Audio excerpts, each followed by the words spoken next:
কি কেমন লাগছে আপনাদের আমাদের এই সিরিজ? আশা করছি ভালো লাগছে। ভালো লাগতে বাধ্য, কারণ আপনাদের ভালো লাগার জন্য তো তৈরি করছি। ভিডিওটা শুরু করার আগে ভিডিওটা লাইক করে দিন, কারণ এই আজকে যে আলোচনাটা হবে অবশ্যই ভালো লাগবে। ভালো লাগতে বাধ্য, সেরকমই কন্টেন্ট আপনাদের জন্য নিয়ে আসি। চলুন আজকের আলোচনায় আমরা প্রবেশ করি। আজকে যেটা আমরা আলোচনা করব, তা পৃথিবীর অধিকাংশ মানুষ মনে করে শিক্ষা শিক্ষা অর্থাৎ হলো আলোক প্রাপ্তি, তাই না? কমেন্ট করে জানান। কিন্তু আধুনিক শিক্ষা যে ব্যবস্থাটা, তার চিন্তাধারা জাগানোর জন্য নয়। একটা সময় ছিল যখন গুরুজিরা বলতেন, শ্রুতি লেখন হতো, শ্রুতি পাঠন হতো, তখন একটা অন্য সিস্টেম ছিল। কিন্তু এখন যে সিস্টেমটা হয়ে গেছে সেটা কমপ্লিটলি ডিফারেন্ট। বরং আপনার চিন্তাধারাকে একটা নির্দিষ্ট ছাঁচে বন্দি করার জন্য একটা ব্যবস্থা তৈরি করা হয়েছে, দ্যাট ইজ শিক্ষা ব্যবস্থা। স্কুলে শিশুকে কি শেখানো হয়? কি ভাবতে হবে? কথাটা মাথায় রাখবেন, কি বললাম?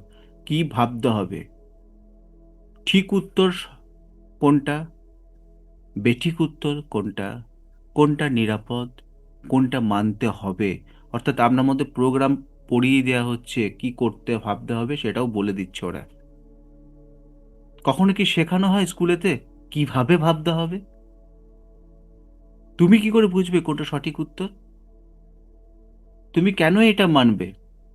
এই প্রশ্ন কি আপনার মধ্যে ঢোকানো হয়? যদি আপনার মধ্যে এই প্রশ্ন ঢোকানো হয়, তাহলে টিচাররা কি করে? গার্জেন কল করবে।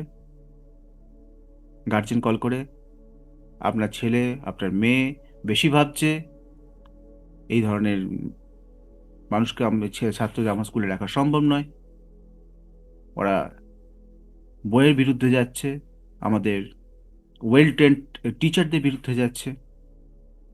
শুনে শুনে কি হবে? শিশুর কৌতূহল নিভে যাবে। সে প্রশ্ন করতো, যে শিশুটা বারবার প্রশ্ন করতো, মা এটা কেন হয়, পাপা এটা কেন হয়, সে আর প্রশ্ন করবে না। কারণ সে বুঝে যাবে যে পাঠ্য বইয়েতে যা নেই, তার সে বাকি সব কিছু মূল্যহীন। যেটা বইয়েতে আছে, যেটা তাকে করতে হবে, একদম ডিরেকশন দিয়ে দিচ্ছে, সেটাই ট্রু, বাকি সব কিছু মিথ্যা। শিশুর কৌতূহল ধীরে ধীরে শেষ। শিক্ষকরা অধিকাংশ সময় নিজেদের ভুলটা বুঝতে পারেন না।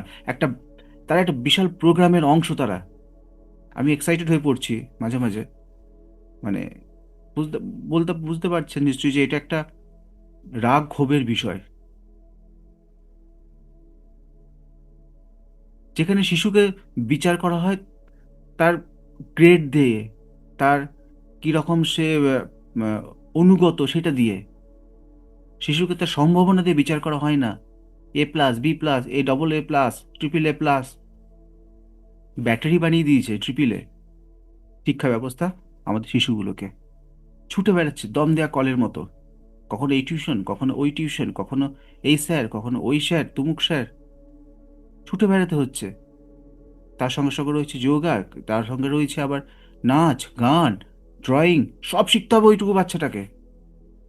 না শিখলে বাবা মা স্ট্যাটাস হয় না। অ্যাকচুয়ালি কি, স্ট্যাটাসটাও আপনাকে মেনটেন করতে হচ্ছে, খরচাটাও আপনাকে করতে হচ্ছে, কারণ আপনি খরচা করতে বাধ্য হয়েছেন, আপনাকে করানো হচ্ছে। প্রত্যেকটা পদে পদে আমাকে করতে হচ্ছে, আপনাকে করতে হচ্ছে, করতে বাধ্য আমরা, ফেঁসে রয়েছি আমরা। যদি না করি, শিশু খারাপ গ্রেড পাবে, স্কুলে গার্ড প্যারেন্ট কল হবে, তখন মাথাটা নিচু নেমে যাবে। আরে মাথাটা নিচু নেমে যাক, শৈশবটাতে বেঁচে থাকবে? আমরা কেউ সেটা ভাবি না। এমন একটা ব্যবস্থা জন্ম নিয়েছে যেখানে মানুষ তার নিজের নিয়ম, নিজের ক্ষমতা এইসব জালের মধ্যে আটকে পড়েছে। আবার দেখুন, এটা একটা পার্ট গেল। আবার ধর্ম। ধর্ম মানুষকে কি করা উচিত? ধর্ম ধর্মের উচিত যে মানুষের যে আধ্যাত্মিক ক্ষুধা সেটাকে নিবারণ করা। কিন্তু ধর্মকে হয়ে উঠছে একটা শক্তিশালী প্রোগ্রামিং টুল।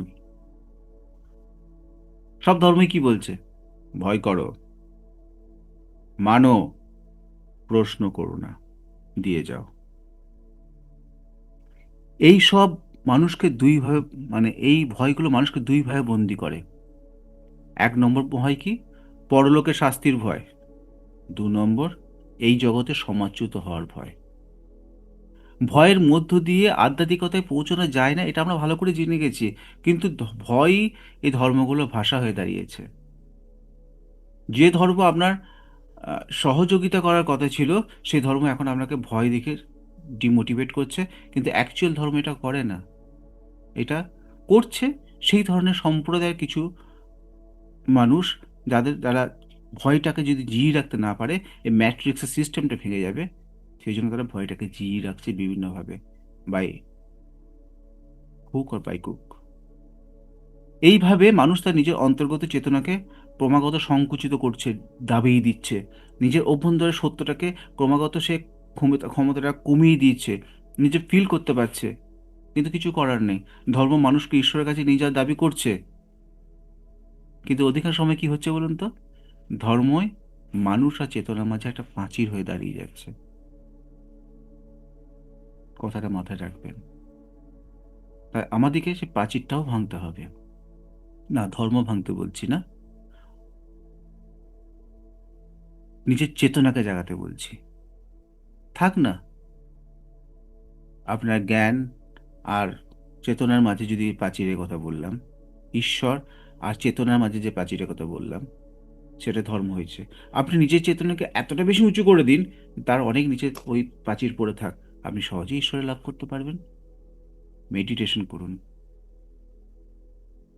শিশু পৃথিবীতে আসে একটা খালি ক্যানভাস হয়ে, এরপর তার পরিবার তাকে শেখায় কি করে ভয় পেতে হবে, কি মানতে হবে, কাকে বিশ্বাস করতে হবে, কাকে সন্দেহ করতে হবে। মা বাবা যেটা জানে সঠিক, শিশুকে সে সেটাই শেখাবে। কারণ তারাও একই প্রোগ্রামের ফল, তাকেও তার বাবা মা শিখিয়েছে। এইভাবে প্রজন্ম থেকে প্রজন্ম একই ভয়, একই বিশ্বাস, একই সীমাবদ্ধতা একইভাবে ছড়িয়ে যাচ্ছে। আর মানুষ তার সিদ্ধান্ত, তার নিজের, তার অধিকাংশ সিদ্ধান্তই এসেছে সেগুলো শৈশবে শিখে থাকা যে বাবা মার যে গাইডেন্স, তার থেকে, এই অদৃশ্য যে নির্দেশ ছিল একটা, তার থেকে এসছে। এটাকেই বলা হয় ইনার চাইল্ড ইস্যু। এই ইনার চাইল্ড ইস্যু অনেক সময় আমাদের বর্তমান জীবনটাকে এমনভাবে প্রভাবিত করে যে পুরো জীবনটা নষ্ট হয়ে যায়।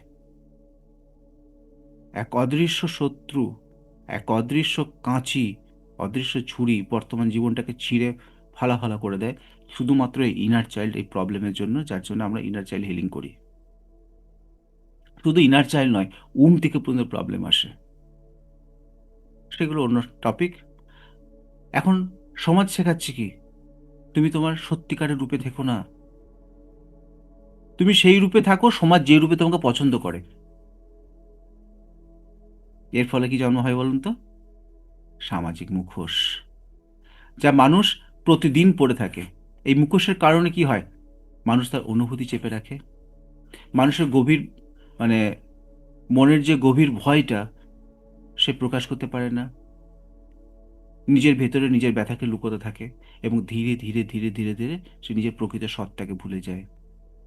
যে ব্যক্তি বছরের পর বছর মুখোশ পরে আছে, সে নিজের আসল মুখটাকেও ভুলে যায়, মুখোশটাকেই তার নিজের মুখ মনে করে ফেলে। আর এইখানেই হলো ছায়া সত্তার জয়। জয় ছায়া সত্তার জয়। গণমাধ্যম আমাদের জীবনটাকে আরো বড়ভাবে প্রভাবিত করে। গণমাধ্যম, সোশ্যাল যেটা নেটওয়ার্ক যেটা বলা হয়, সেটা এখন মানুষের সবচেয়ে বড় শিক্ষক। যদিও মানুষ তাকে শিক্ষক বলে না, কি বলে? কমেন্ট করুন। সিনেমা, খবরের কাগজ, খবর, বিভিন্ন বিজ্ঞাপন, সিরিজ, সবকিছু মিলে মানুষকে বলে দেয় কি কি ভালোবাসতে হবে। আমার সিরিজটা বাদ দিয়ে কিন্তু, এই সিরিজে কিন্তু বলছি যে আপনি কি করে জানবেন ভালোবাসতে কি হবে। কিন্তু অন্যান্য ম্যাক্সিমাম সিরিজ বলে দেয় আপনাকে কি ভালোবাসতে হবে, কি কি জিনিসে ভয় পেতে হবে, কি কি জিনিসে ঘৃণা করতে হবে, কোনটাকে স্বাভাবিক মনে করতে হবে, কোনটাকে অস্বাভাবিক মনে করতে হবে। এ উমুক জাতি, এ উমুক গরিব, এ বড়লোক, এগুলো সব ঢুকিয়ে দেওয়া হয়েছে ভেতরে। বেশিরভাগ সময় মানুষ কি করে বলুন তো? নিজের মতামত গড়ে তোলে না, তার ভিতরে থাকা যে ডেটাটা রয়েছে সেটাকে অ্যানালাইসিস করে সে ইয়ে করে, অ্যাক্টিভিটিটা নিজের প্রকাশ করে। যে মিডিয়া স্ক্রিনকে নিয়ন্ত্রণ করে, সে মানুষের মনকেও নিয়ন্ত্রণ করে, এটা জেনে রাখবেন। মানুষের অসচেতন মন একটা বরফের চূড়োর মতো ছোট্ট একটা, যেটা কনসাস মাইন্ড। আর নিচে রয়েছে গভীর অসচেতন মন বা আনকনসাস, সরি, সাবকনসাস মাইন্ড, যেখানে জমে থাকে ভয়, অভিজ্ঞতা, স্মৃতি, আঘাত, যেগুলো আমরা পাস্ট লাইফে যে বা আকাশী রেকর্ডে যে আমরা দেখি। এই সমস্ত অবচেতন মনই কিন্তু আসল জীবনটাকে চালায়। ওই উপরে থাকা ছোট্ট কনসাস মাইন্ডটা কিন্তু জীবনটাকে চালাতে পারে না। জীবন চালানোর নির্দেশ দিলেও কিন্তু জীবনটাকে চালায় এই সাবকনসাস মাইন্ড। আপনি যেমন ভাববেন তেমনই হবে। আপনার মাইন্ড একটা একটা ম্যাগনেট। এই অবচেতন মনই জীবন চালাচ্ছে। মানুষ ভাবে যে সিদ্ধান্ত নিচ্ছে, আসলে সিদ্ধান্ত সে নিচ্ছে না। সিদ্ধান্ত নেয় তার অবচেতন মন। অবচেতন মনে থাকা যে প্রোগ্রামগুলো, তাতে কি হয়? তুমি কিসে ভয় পাবে, কাকে ভালোবাসবে, কোন পথে যাবে, কোথায় ব্যর্থ হবে, মানে কোন জিনিসের মধ্যে, কোন বাউন্ডারির মধ্যে নিজেকে সীমাবদ্ধ রাখবে, এই সব কিছু প্রোগ্রাম করা আছে। আরো প্রোগ্রাম নতুন নতুন অ্যাড হচ্ছে। সবই নির্ধারণ করে দিচ্ছে আমাদের এই সাবকনসিয়াস মাইন্ড। নিজেকে, আপনার শরীর বাইরে মুক্ত থেকেও আপনি এক গভীর কারাগারের মধ্যে রয়ে গেছেন। কিন্তু যে মুহূর্তে মানুষ বুঝতে পারবে সত্যিকারের আমি কি, সেই ভয়, বিশ্বাস, মুখোশ আমি নই, এবং আমি সেই পর্যবেক্ষক যে এই সব কিছু বিষয়টাকে দেখছি, তখন অবচেতন প্রোগ্রামটা দুর্বলতা শুরু করবে। চেতনার আলো যত বেশি বাড়বে, মনের অন্ধকার তত বেশি সরে যাবে। মুক্তির প্রথম ধাপ কি?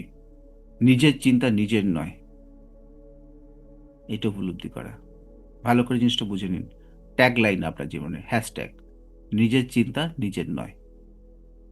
দ্বিতীয় ধাপ, দ্বিতীয় ধাপে কি বলা হচ্ছে? হ্যাশট্যাগ রাখুন, নিজের গভীরতা নিজে শোনা। আর তৃতীয় ধাপ, যেটা খুব গুরুত্বপূর্ণ, হ্যাশট্যাগ দিয়ে রাখুন, ভালোবাসা ও সচেতনতার মাধ্যমে নিজের ভেতরের ভয়কে প্রতিস্থাপন করা।